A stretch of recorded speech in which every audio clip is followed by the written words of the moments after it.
So I just want to start with actually why do we need water? In utero, we're surrounded by water. And when babies are born, they are 70% water.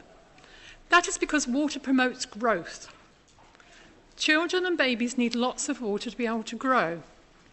And I'm sure you're all familiar that children who don't get water actually become stunted to an extent. As you progress, the amount of water in the body proportionately goes down because growth slows down. I think this is probably what will interest most people in the audience, is cognition in children. There isn't the evidence for this, unfortunately, for very good reasons. How do you actually dehydrate a child?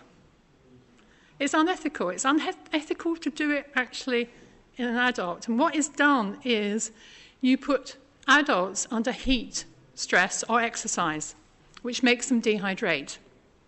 And we have a lot of evidence from adults, young adults, particularly I think it's university students. They all want to earn a bit of money, so they volunteer to do these studies. And what they're showing is that people who are dehydrated to any extent, really, well, certainly, coming down to 5% levels of dehydration, their memory, concentration, and attention span and arithmetic ability are reduced when they are dehydrated. But what about children?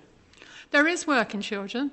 There's work in arid conditions, particularly by Bar David. But how do you separate out what is due to hydration and what is due to heat stress?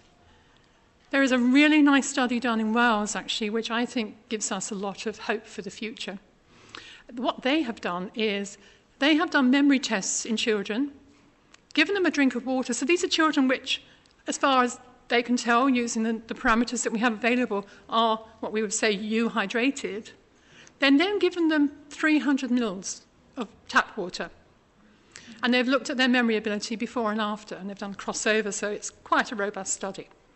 And what they've shown is that short and slightly longer-term memory is improved by giving a child a glass of water. And 300 mils is about the same size as a can of soft drinks. So it's not a tremendous amount. What we do have is we have a lot of evidence from adults.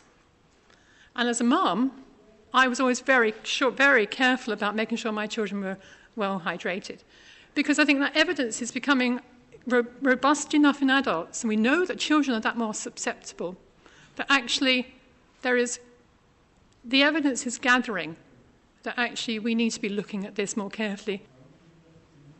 It's particularly important in children because, as I've said, they have higher body water.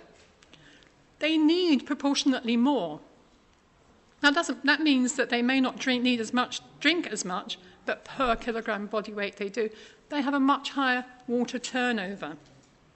They have a higher surface area per kilogram, which means that actually there's a bigger surface area for water to be lost through. And their systems aren't mature enough either at the moment.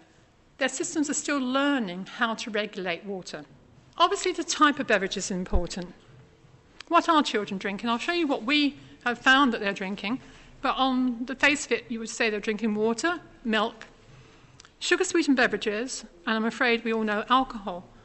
You're probably saying, why the hell she put tea and coffee under sugar-sweetened beverages? I've done that because the National Diet and Nutrition Survey is the way that we find out what people in this country are taking. It was reanalyzed and published last year by NG, Sue Jay, Barry Popkins and people. And they actually classified tea and coffee as sugar-sweetened beverages because it has the potential to provide calories.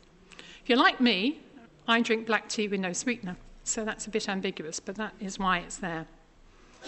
Honestly, there are lots of issues there, and I think we have confused the public as a profession because we have pushed 5 a day, and I was involved in 5 a day before it was 5 a day.